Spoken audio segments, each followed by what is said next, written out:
All right, so I wanted to do a follow-up on this Genesis mod. So this right here was the RF unit. This RF unit does in fact have composite, and I already showed that in the previous video. Now what you're seeing is the output of composite. Now I could have tried to fit it back into the RF unit, but I didn't in the end because it wasn't going to work very well. It wasn't going to look good. So what I did, and this is just for testing, but I want to show you the wires, and I realize you see a lot of heat shrink there.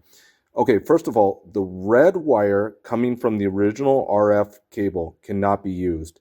That acts as a reset. I think it's the 5 volts ground. But the other ones, the yellow goes to yellow, and then on your composite cable, which will have the 3 outputs. So yellow's video, and white and red would normally be stereo sound. In this case, what we did is we took the white and the red, and even though on this side, the white and the red, and I'm apologize for the poor video, but the white and the red are combined together into this white. So you can see right there. That makes this a dual mono cable at that point. Now this cable is only going to be good for composite from here on out, and once I fully put the heat shrink on and everything, and I'm going to cut this red wire.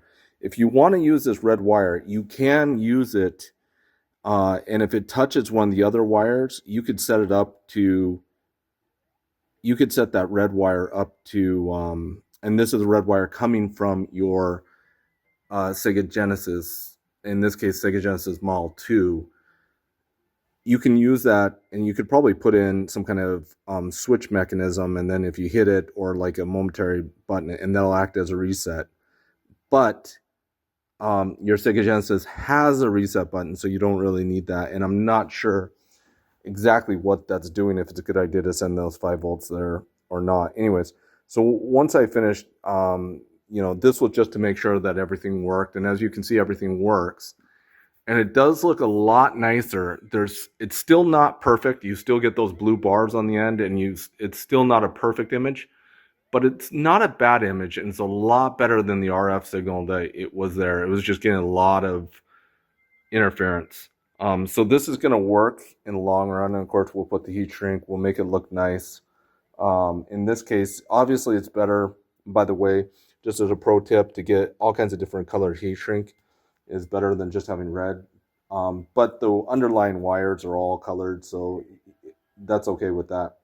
On this particular Genesis, I have also modified the reset button following an individual, a different YouTuber, who showed that if you put a paperclip in the reset button, after you clean out the reset button, if you put a paperclip in there that just protrudes a little bit in the reset button, that works. And when I hit the reset button, and I can hit it, I'll hit it again in just a second.